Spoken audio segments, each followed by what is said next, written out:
Warning, this podcast contains spoilers.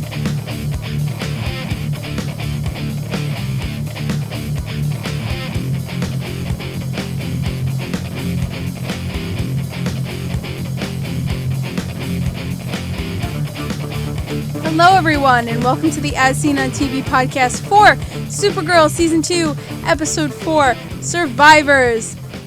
I'm your host, Clio, and welcome to the One Woman Podcast. Haven't done this for a DC TV show in a while. We got a lot of our peeps over at BlizzCon this weekend, so it's just me. I've never done the Supergirl one alone. I'm excited. This episode was fantastic. And I wanted to start off talking about the title because I say this in The Walking Dead a lot because The Walking Dead does this the most. But when they tie, like, the theme to the title, like, it's, you know, the title's not just telling you what it's about. It's, like, connecting more than one thing to the title. And Survivors in this means more than one thing. It's not just the Martians who are the survivors. It's Kara and Mon-El, who are, I mean, they're not from the same planet. They're from the same solar system. Both of their worlds are gone. It's all about survivors. And I mean, it's also about the fighters in the ring. That Roulette, keep forgetting her name, that Roulette runs. And I mean, a little bit, it's about the cops, about Alex and Maggie? Maggie's not right. Hell's her name. It's gonna take a while. She's still a new character. Sawyer?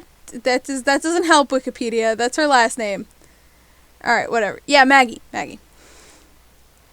So everyone's really a survivor.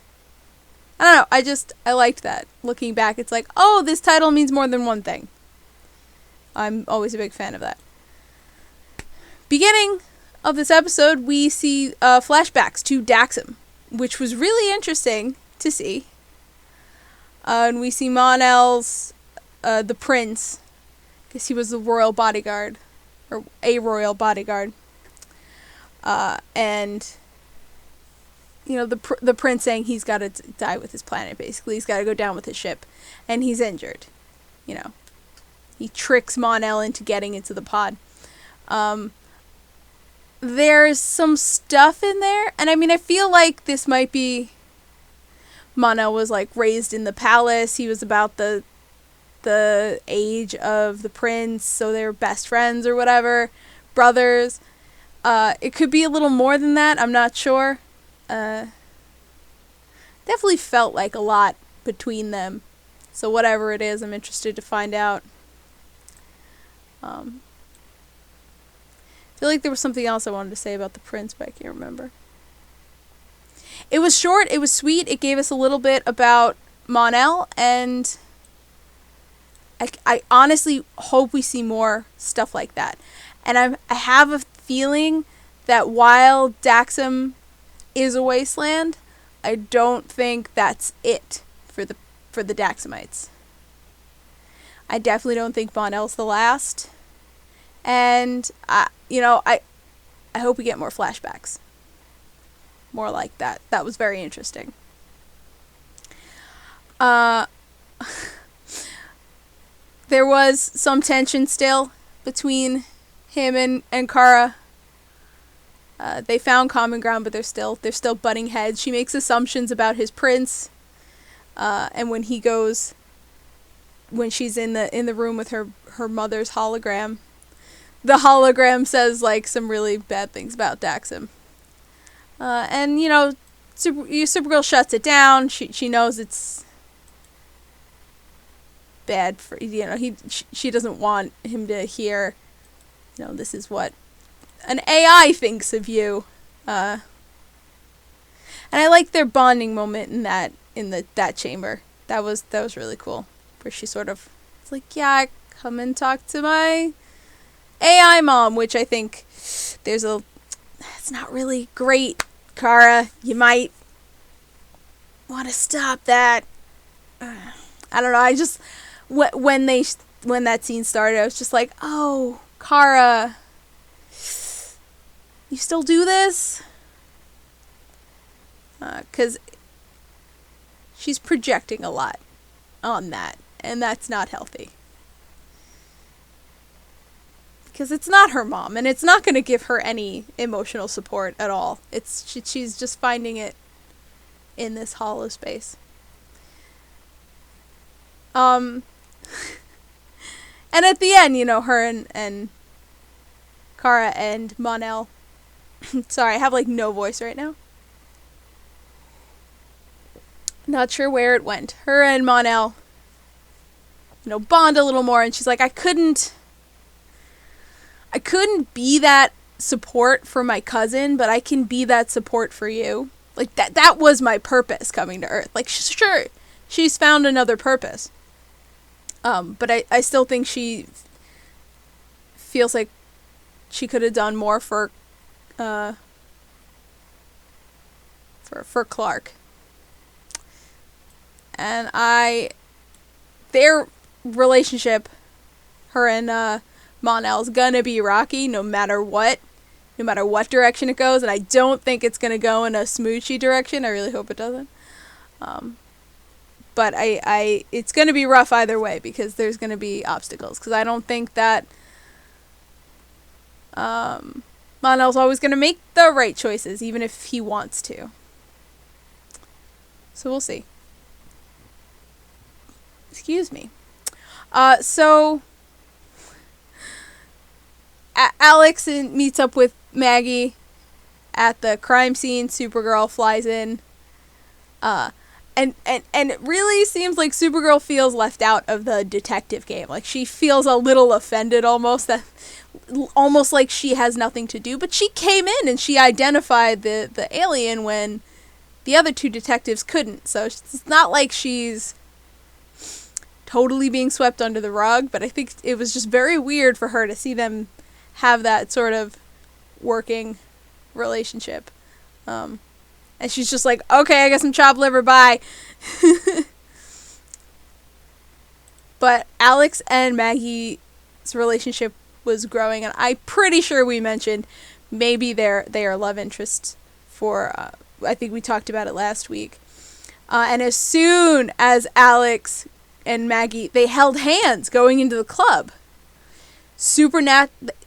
Not supernatural. It was really natural.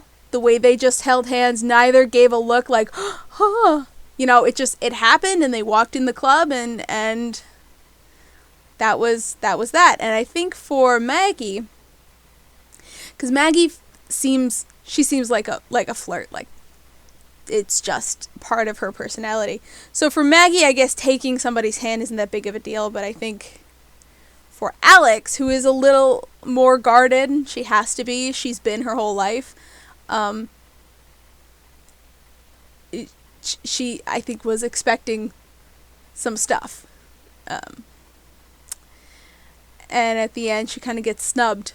Unknowingly, obviously, because Maggie doesn't know how Alex feels. Alex probably doesn't know how to tell her. And it's nobody's fault. It's just what happens. And Alex looks a little hurt at the end, and it's really sad. I don't know. I hope it doesn't turn into a big shouting match, because I like both of those characters, and I hope that they can be cool. I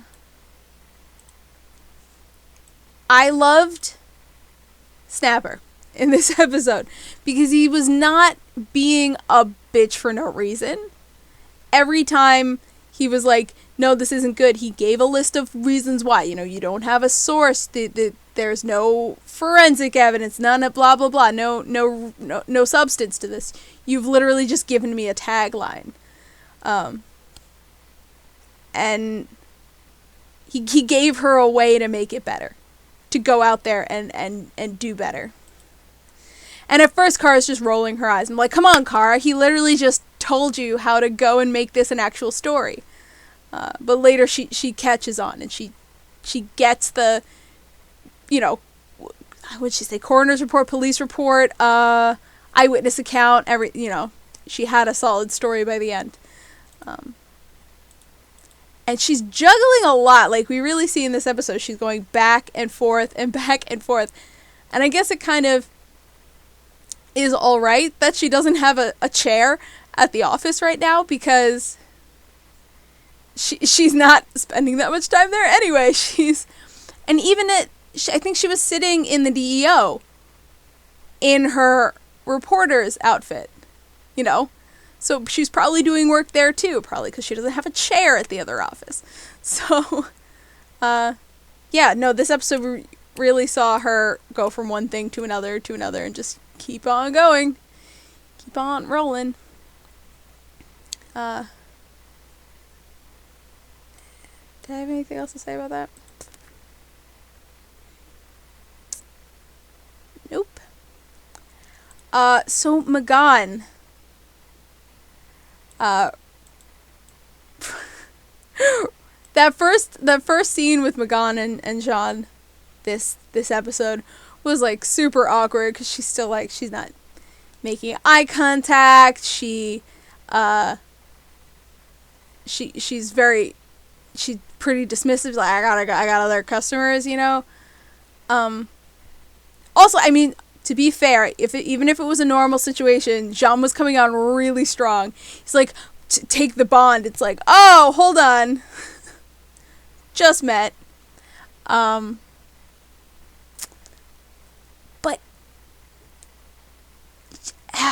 and they revealed it too quickly. They solidified her being a white Martian way too quickly. They should not have done it this episode. They should have waited a couple episodes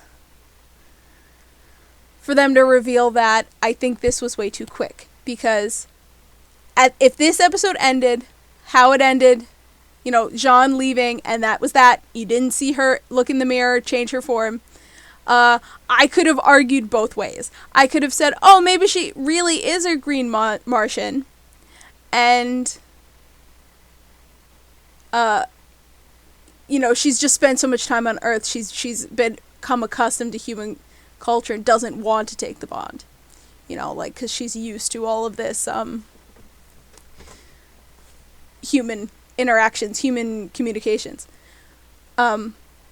whereas Jean, like she says, Jean is stuck in the past. Jean wants to relive it. Jean won't get out of it.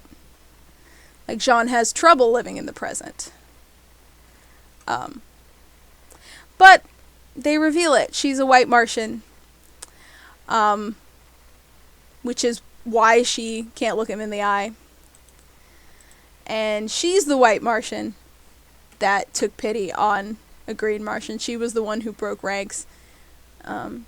She didn't agree with what the white Martians were doing. Which is definitely why when she sees a green Martian, she pretends to be a green Martian. Because of that, the empathy she felt for them. And that whole backstory, her telling that story, was just like, yeah, you definitely a white Martian. You're definitely talking about yourself. And it's going to be interesting seeing, like, the humanizing of the white Martians, and seeing, because she was a soldier, as far as I can remember. I'm not sure if I'm correct, in the white Martian army. She, like, was a guard and all of that stuff. So it's going to be interesting seeing, like, the white Martians' rationale for why they did what they did to the green Martians. Because it's obviously it's never cut and dry. And we were talking last week of whether this is going to be a like, uncle-niece sort of a relationship, or whether it was going to take a romantic role, and I was like, no. But it does seem like it could take a romantic route. Of all the gin joints in all the world, and you walk into mine, I particularly liked the Casablanca reference. It was funny. But yeah, it does seem like they're going that route, the the romantic route. And I wonder, like, I feel like it's gonna be a slow burn. I just hope it's not too slow or too fast. Just gotta take its time. So Win, precious baby Win, gets, he doesn't even get strong-armed. I can't even say that. He gets coerced. He gets manipulated. Mon-El manipulates the shit out of him. I don't feel like he did it maliciously. I felt like he did it because he was stir crazy and he knew he could do it because Win is a tiny child that will cave at almost anything. But Mon-El convinced him to go out, and they did, and they went to a Halloween party and they did shots, and Win passed out, and Mon-El broke some guy's arm. Yeah, that was a bad idea. Arm wrestling with somebody, but, he was drunk. Do we know if they can get drunk? Because we know Barry can't get drunk. Trying to think if we know if Kara can get drunk or not. I don't know. I would assume it takes a lot more to get him drunk. It would take a lot more to get them drunk. But I can't really remember.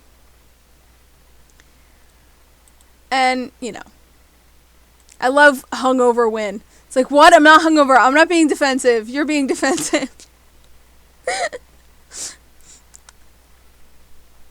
And for some reason, I don't know why, and I don't know if this has been, if we've seen this before, but Win and Alex's conversation with, and it's not even conversations, but, the quips they had with each other felt a lot like, the relationship that Bucky and Falcon have in Civil War, and I was just like, did this come out of nowhere? Have they always been like this with each other? But it was just so funny.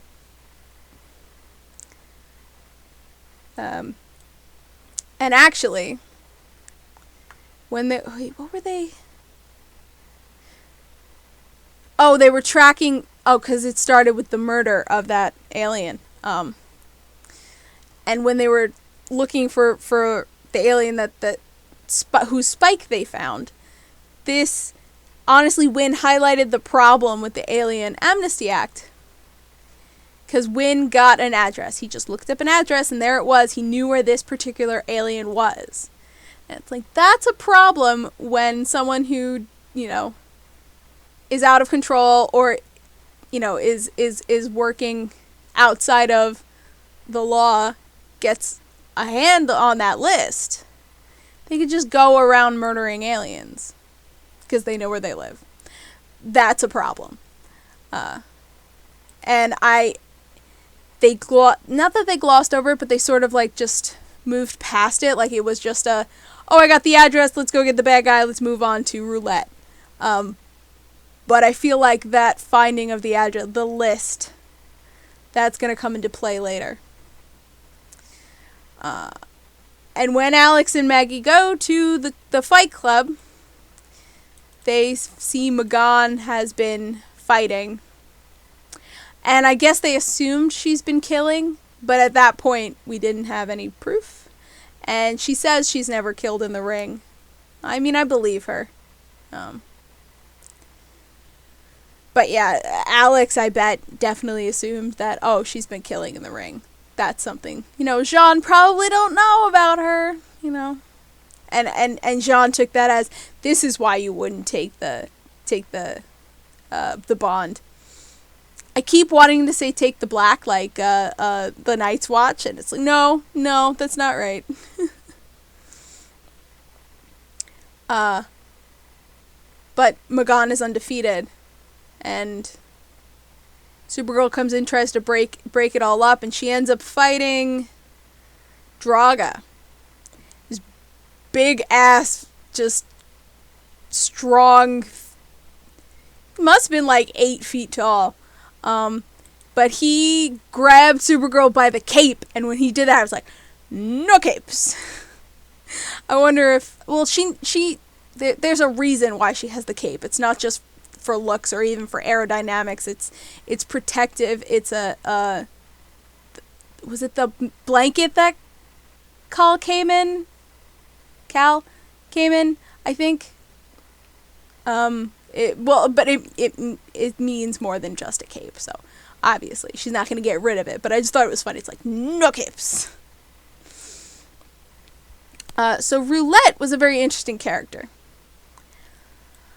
And I feel like there was so much that the actor gave to it that we didn't get to know.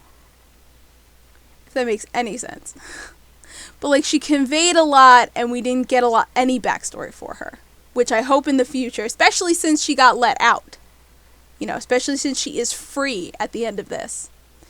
I hope that we get some backstory on her, because she's very interesting. Her name is Sinclair, Veronica Sinclair.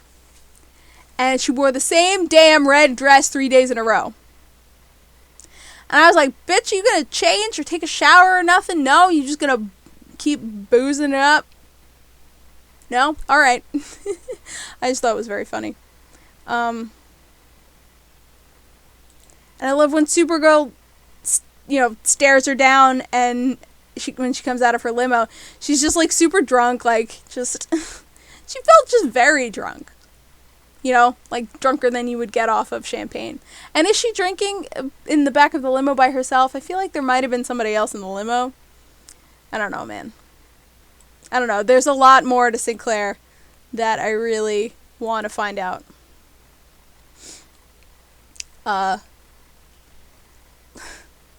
Lena Luthor? Yeah, Lena. Helps Kara out. Kara comes ready with this whole speech like, oh, I need your help, blah, blah, And Lena's just like, yeah, sure. And Kara's like, really? And Lena's like, I know when the time comes you're going to help me out. And like the look on Kara's face is like, oh shit, I owe a Luthor a favor. And I know we think Lena's cool, and I know we think she's on the up and up, but she's a Luthor. She's smart and cunning, and she's a shrewd businesswoman. And she's going to use that favor for probably not a great thing. And Kara's going to have to come through, or she's going to get fucked. I mean, that's that. I'm nervous. And I wonder if it's coming sooner rather than later. I would like to see it sooner. Or maybe somewhere down the line when we've almost forgotten that she owes Lena a favor. Oh, look at that. Either way, I'm very excited. Oh yeah, when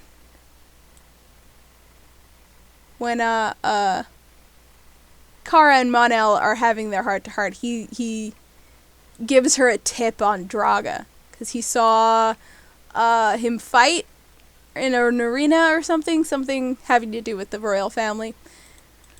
And so when she has her rematch with Draga, she takes him out like fucking that. She pinpoints the nerve cluster, she hits it, and he goes down really hard, which was super badass. And the Martians fight. Oh, the Martians fought. And it was a cool-ass fight. And we see, I mean, M'Gan's very strong. She's a white Martian.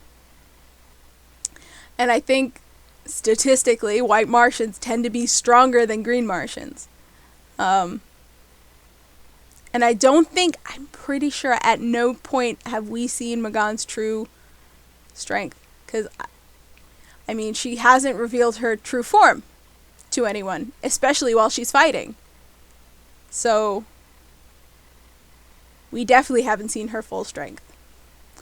I definitely liked in the fight how Jean was using his Martian voice, even when he had the face of, oh my god, I've been calling him Jean so much, I forgot what the heck, Hank.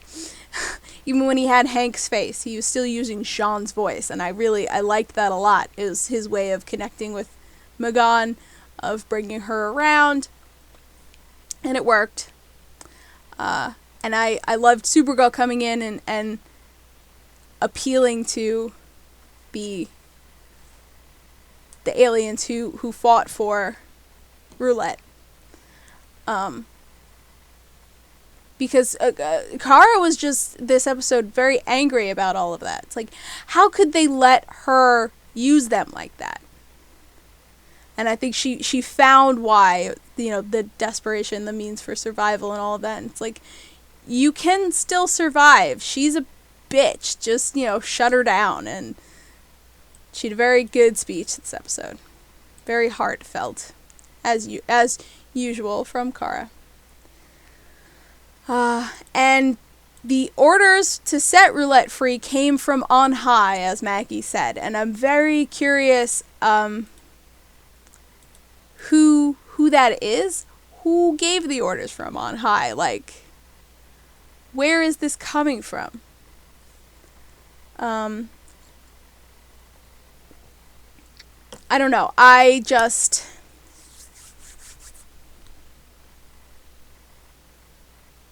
trying to rack my brain, because right now, at least right now, Cadmus is not a government agency. So it couldn't be from Cadmus, but it might be a politician that might absorb Cadmus into an actual government agency. And who specifically it is, we don't know yet. But that's what I'm getting that vibe. Which is going to put the DEO in a bad spot, because they're at odds with Cadmus. And they have fundamentally different ideals than Cadmus.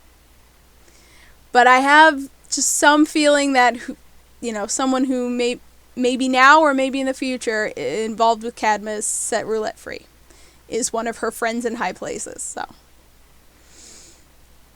we're gonna find out. I keep saying that, but it's true. Future. That was a little loud. Sorry. Next episode is called Crossfire. Supergirl must beat a ruthless new gang who has been armed with dangerous new alien technology. When Cadmus sends a video to the DEO, the team realizes Cadmus is the one staffing the criminals for a secret mission. I don't know why I couldn't read that sentence. Meanwhile, Kara gets Mon-El a job as an intern at Catco. Oh, Jesus, I saw the picture. He's got glasses and a plaid shirt. It's like, come on. Be a little original, guys. James makes an important decision, and Lena invites Kara to attend one of her fundraisers. So that definitely seems like a invitation as opposed to a collecting of a debt. So maybe sometime in the future we'll see what Lena has in store for Kara. So that's it for this episode. Thank you guys so much for watching. You can find me at Clio Moto on Twitter, Twitch, and Pinterest. If you go to Twitch, there is a VOD of me playing The Bunker, which is a spooky, scary game. Very good game. And you can find all of us at ASO TV Podcast on Facebook, Twitter, Gmail, Google+, and right here on YouTube. Follow us for some more podcasts and some of your favorite TV shows, video games, and movies. Until next time, bye guys! Any day now. There we go.